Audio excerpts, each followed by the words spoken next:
Hello every butt stallions, handsome Jack Boy here, bringing you guys the 4th episode to my Borderlands out of map glitch guide.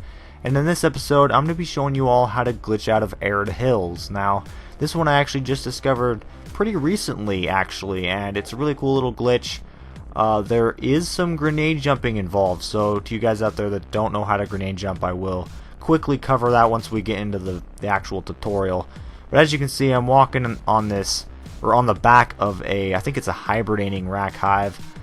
I don't honestly know what they're doing when they're under the ground like that, to be honest with you, but let's just say they're sleeping. We don't want to wake it, or else Dinklebot will come in and be like, "We've woken the hive." You see what I did there? Just kidding. Anyways, Destiny reference.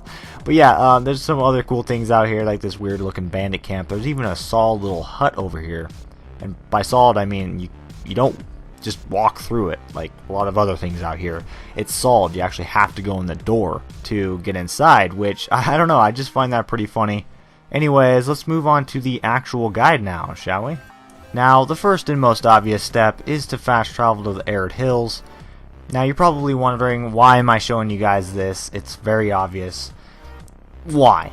Well, you can also fast travel to the Sludge's safe house and pretty much exit into Arid Hills this way. But what's nice about this method is that it takes us directly to the area we need to be at, which is going to be right there on the map. That's where we're actually going to start, glitching out and grenade jumping our way out of the map. But as you can see, down there is where I was at the very beginning. That is our goal. That's where we're trying to get to. It looks nice, doesn't it? It looks like you can actually get down there normally, but you can't. And that's why I'm showing you guys how to glitch out of these maps, is because outside of these maps there's a lot of interesting and cool things that you can only see from a distance. Like, this is a really good example. There's like a hibernating rack hive, there's like a bandit camp, there's some mountains in the distance that you can only see from afar. And it looks cool, it looks like you can get down there, but there's death barriers, and then there's invisible barriers. There's just things preventing you from getting down there. And I myself just like to glitch down into these areas. Not because I like to see how these maps were put together, more or less I just like to explore out of the map. I don't know, I just have fun with it, and I'm not sure if you guys have fun with it, but I'm just doing what's up my alley, and I'm just doing what I have fun with. So anyways, let's start this glitch off. So the first thing is, you're going to want to get on this building, so make sure you try to clear out the bandit camp first, or else the bandits will probably shoot you while you're doing this. But you're just going to want to grenade jump over here on this cliff. Now, grenade jumping, you just unequip your grenade mod, throw a grenade down at your feet, make sure you have grenades obviously, and wait a few seconds, jump, or run forward, jump, and hopefully you land over here on this cliff. Now, you're just going to want to follow where I go here. As you can see, I'm kind of showing you that there's a barrier. I just went around it, but there's a barrier up here, and Gearbox did a lazy job, I have to say. The barrier just ends over here for no reason. It's kind of funny, but yeah, you're just going to want to grenade bounce up on this little cliff, and I was just messed around. Like, I didn't look up how to do this or anything, I just figured this out. Yeah, it's pretty crazy. I was actually impressed. It's a lot of fun doing this glitch, but you got to be really careful here, because the last step is the hardest step. So just kind of follow where I go alongside here.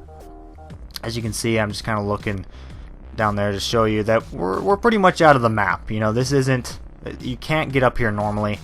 And then you're just going to want to jump down here. At this point, you're going to need to do another grenade jump.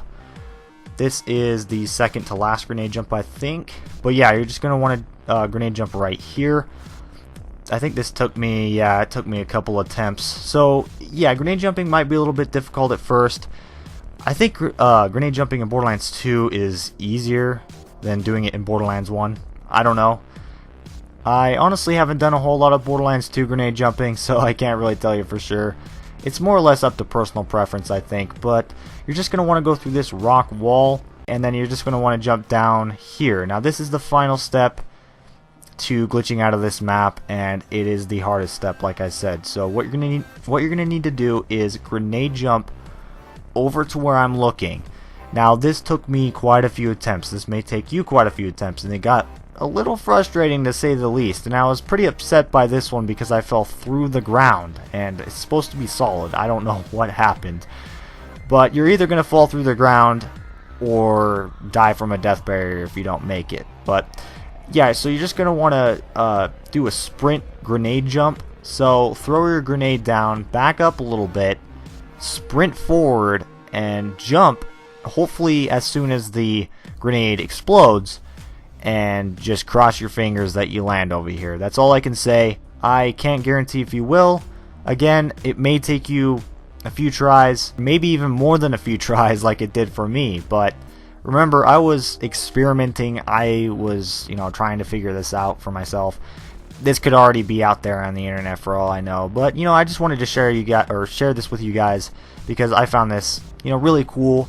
You can get out here and go up to this rack hive, and I'm actually kind of surprised it's solid. If you go on top and walk on it, it makes like a really weird, like squishy noise. Same goes with the other hibernating rack hives. If you walk on them, it just it sounds weird. It's like when you're walking. If you're sprint, it actually just sounds like you're running on dirt. Like, the it's like not even how it sounds. It's more like or something. I don't even remember. Anyways, that's pretty much going to wrap it up for this video, guys. I hope you enjoyed this. Be sure to rate, comment, and subscribe for more, and I'm out of here. Peace!